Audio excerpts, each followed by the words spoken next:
Well, I'm Chris Shepherd. I'm Ron Roskowski, and we both play in the band Kingdom Brothers. Yep. We also play with other bands as well. I have Chris Shepherd Band, and I play with Rich McDonough, great guitar player around town. So we travel to Europe and been to Germany a couple times, and we're just part of the local St. Louis music scene. And we've been to Australia. And we've been to Australia, correct. Yeah. And we found out that when you go to LAX, regardless of what the attendant in St. Louis says, you need to recheck your bags when you get to LAX, because otherwise you'll get to Australia with no underwear. So our bags did not make it. So I've been playing guitar probably since the late 60s, and I always joke with people and tell them my main influences originally were British guys like Peter Green, Clapton, and I see these songs by this guy Albert King, and it's like, who's that? And I get a record, and then I find out he lives here. It's like, what? Who knew, And then from that, Chuck obviously was one that everybody knew about, and to a degree, Ike and Tina. Yep. But all these other great musicians around here that nobody ever heard of, Yeah. Shout out to Benny Smith. Yeah. I was at a jam session at Hammerstone's one time years ago, and I think it was when they had a pinball table in there. And I'm back there, and he comes up to me, he goes, "You did all right." Walked off, I'm like, wow.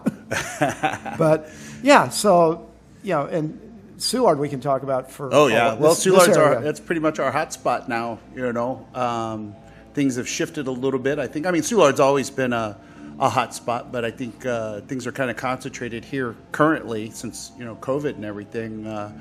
We just seem to be doing more things, which works out for me because I just live down the road. So 5-minute commute to any of my gigs. But, it's just great having a spot that you can send people or tell people to come to because, when they're from out of town, a lot of people travel to which is interesting because they know there's a history in St. Louis, and so they will intentionally travel to St. Louis, but they don't know exactly where to go, to enjoy the culture, enjoy the music. And so we have to promote ourselves, and say, hey, this is where you want to go. And I think there's a lot of things going on now that are kind of helping to do that.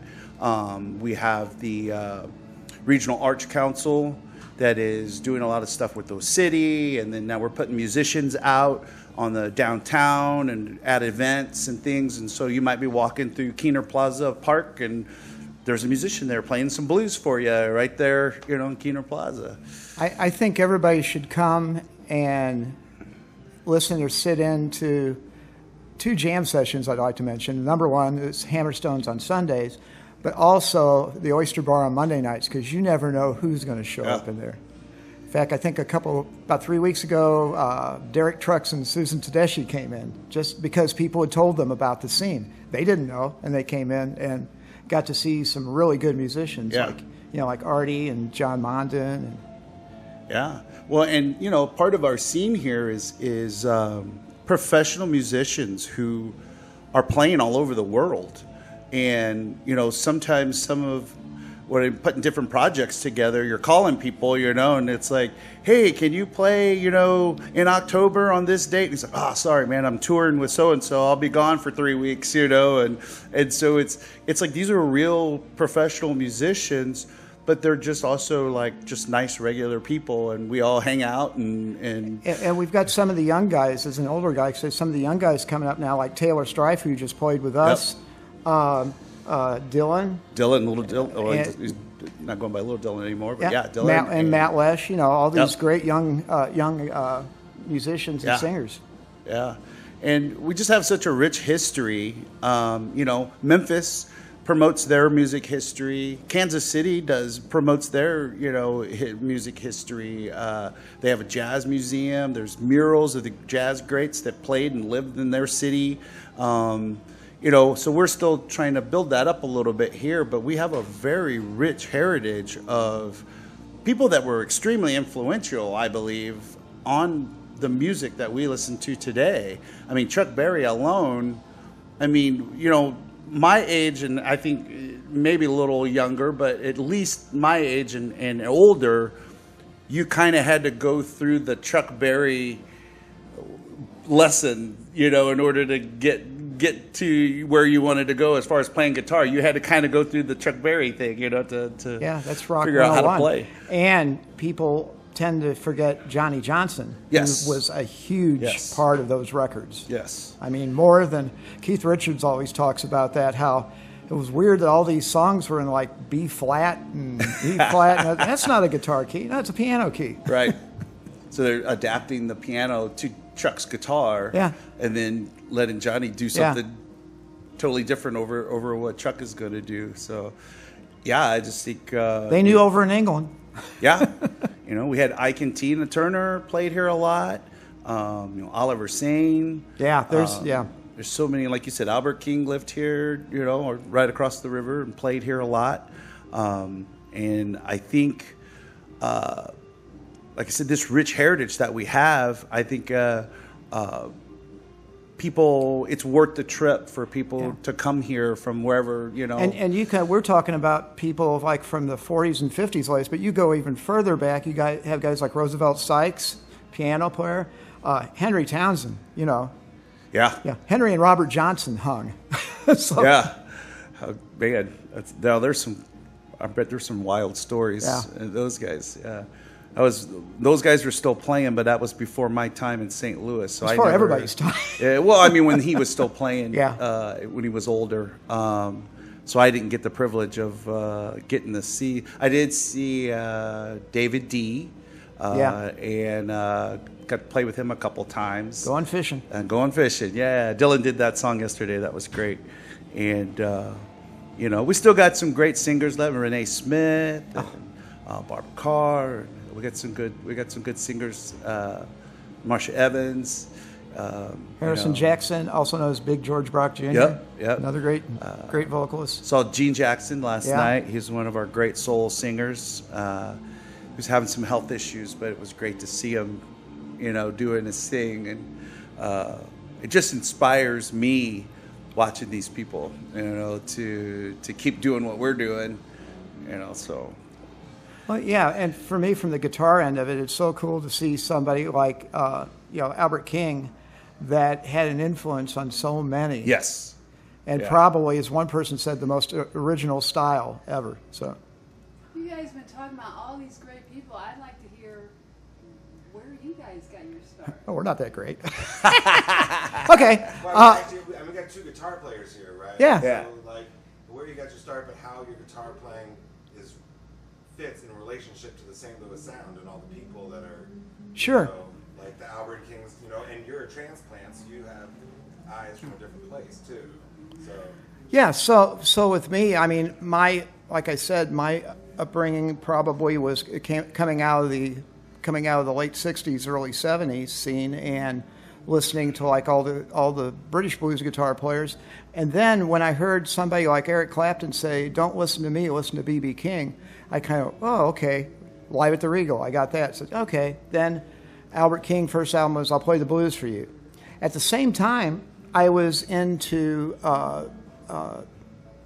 Duane Allman, who was a huge influence on my slide guitar playing. And from that, you know, listening to not only Duane, but Duane got a lot of his licks from Little Walter, so I started listening to harmonica players too, to try to get that in my slide guitar playing. We do a couple of tunes like that. We do a Muddy Waters tune, Cross-Eyed Cat, and it's kind of like, it's not Little Walter who came after him. I'll think anyway. So it was those type of licks. So. And I think the other thing with my rhythm guitar playing, definitely all the soul music. Really, some of it was Memphis. Steve Cropper was a big influence there too. Yeah. And I think with us, the way we play and the way we interact, Chris is a strong rhythm guitar player, and it's real easy for me to weave stuff around what he's doing. And we even will do now like call and response things where he'll sing and I'll play after, sort of like maybe like one guitar player doing it, but it's two of us. So because I sing, but not like that. Somebody asked me one time, said, "Why don't you sing?" And I looked at him and I laughed. I said, "You're kidding, right?" I feel the same way about playing lead guitar, because it's like sometimes people are like, "Come on, play the guitar." I'm like, I got this guy right here. We're good. I don't need to do anything. But it's. I think for me, my dad had a killer album and 45 collection when I was a kid. One of my earliest memories is staring at the jacket for B.B. King's Live at Cook County Jail. Yeah. And the Lucille album that folded out into 3, and it was like a huge picture of this beautiful, what an album, Les Paul, and at the time I didn't even know what it was, but I just knew it was beautiful, and I would just like listen to these records as a kid, and I don't know, I mean, I knew what I liked, I knew what sounded good. He had some great old Joe Tex 45s, a lot of Bobby Blue Bland stuff, Aretha Franklin, Otis Redding, all these things. But, this stuff kind of seeps into your subconscious. And when you start playing, I think you draw on those things that, as I got older, I started feeling like, oh, that stuff's just old music, and I wanted to be a rocker, But then when I found out I was actually doing this, I was kind of listening to a lot of the blues rock guys, Clapton, Bad Company. Those were the ones I was enjoying, and I was like, finally, I remember one time listening to a ZZ Top album and going, wait a minute, this is blues. It's just rocked up blues. That's what they're playing the blues. And then I'm listening to AC/DC, and I'm like, hold on, this is blues. They're just playing blues. It's just more distortion. I think what shows up in our original material a lot is that sort of dichotomy, which is like traditional blues stuff. Yeah. But there's a lot of R&B that seeps into our stuff as well. Yeah. A lot of the chord progressions we use, the arrangements we come up with. Yeah.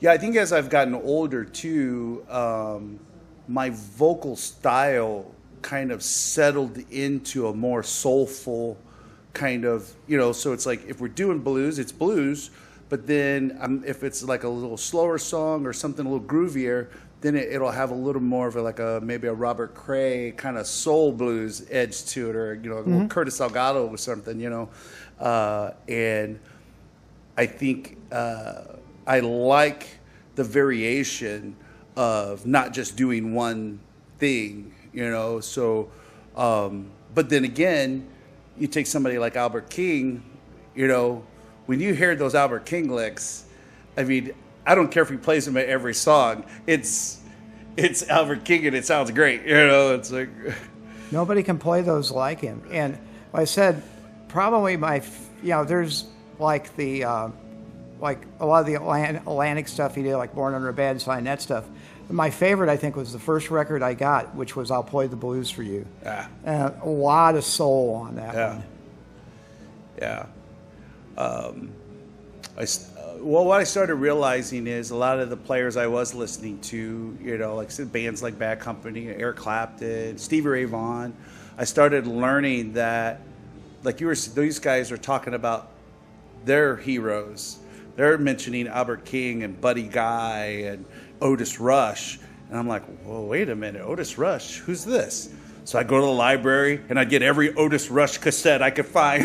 I actually got to meet him in Chicago. Oh, nice. And it's funny, I'm there and my wife drags me up to the bar where he's at and says, "Oh, he's a guitar player too." And it's like, oh, no, don't tell him that. But he lived in St. Louis, or his dad was He told me his dad came from St. Louis originally, which was kind of interesting. So again, that St. Louis has a lot of connections musically. I mean, you talk about stuff that we were talking about this yesterday at the outside stage, and just the connection between like the river. So New Orleans and St. Louis has a strong music connection, and Memphis in between. And you think about, Andy Coco brought up a good point. He said, just think about the amount of time it took to get from point A to point B.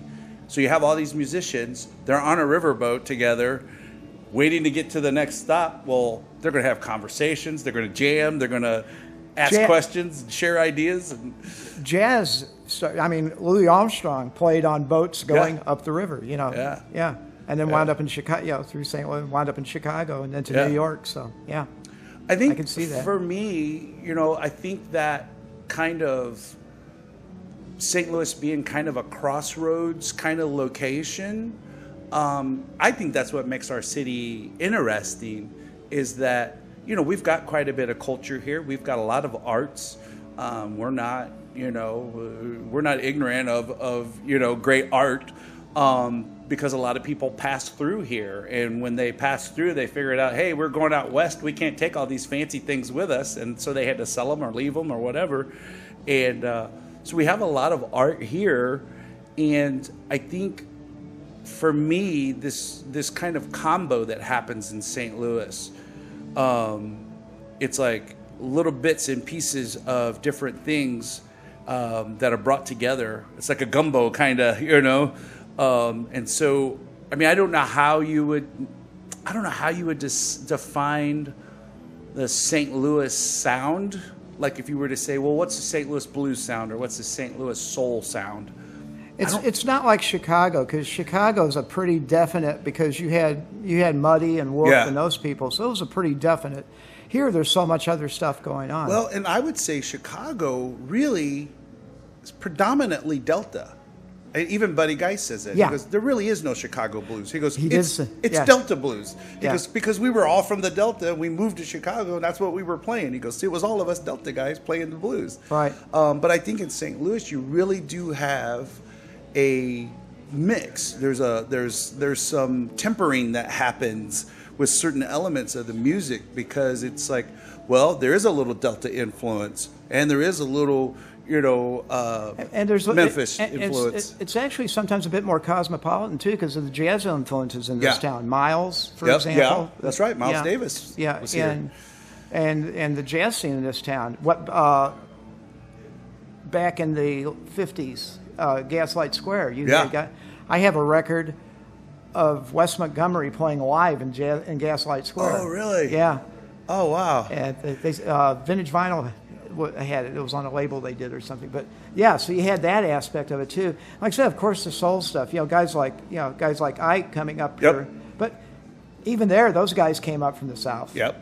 Well, and Ike covered a lot of ground too. I mean, you know, you could put him in with Chuck as far as one of the originators of the rock and roll sound. Well, Rocket 88. You know, Rocket 88. Yeah. You know, that whole thing about having the guitar as the lead instrument. Yeah, as opposed to saxophones. Right, and then coming back and especially coming back and forth with, like, you know, playing leads and singing lead. You know, that's the kind of those guys helped to establish that kind of band arrangement, you know,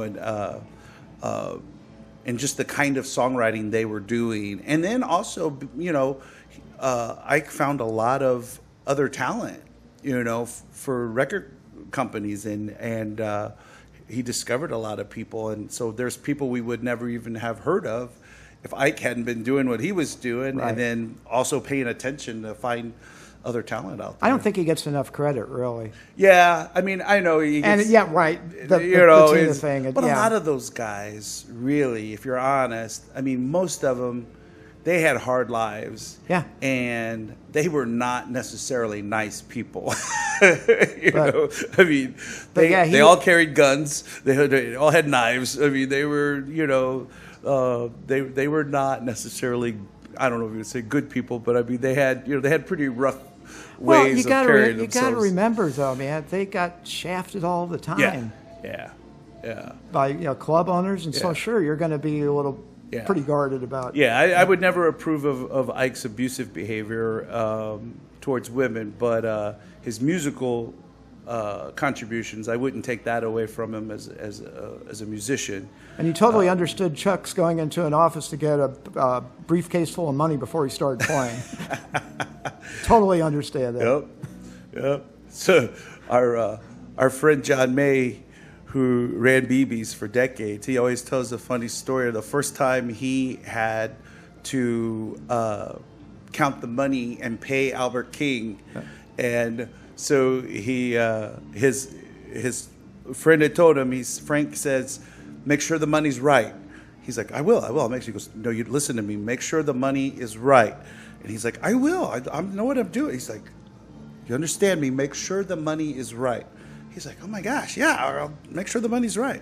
So Albert does his show. The show's over. They go back to the office. He goes to pay Albert. Albert sits down and he slams the biggest gun I've ever seen in my life on the desk. And he says, my money better be right.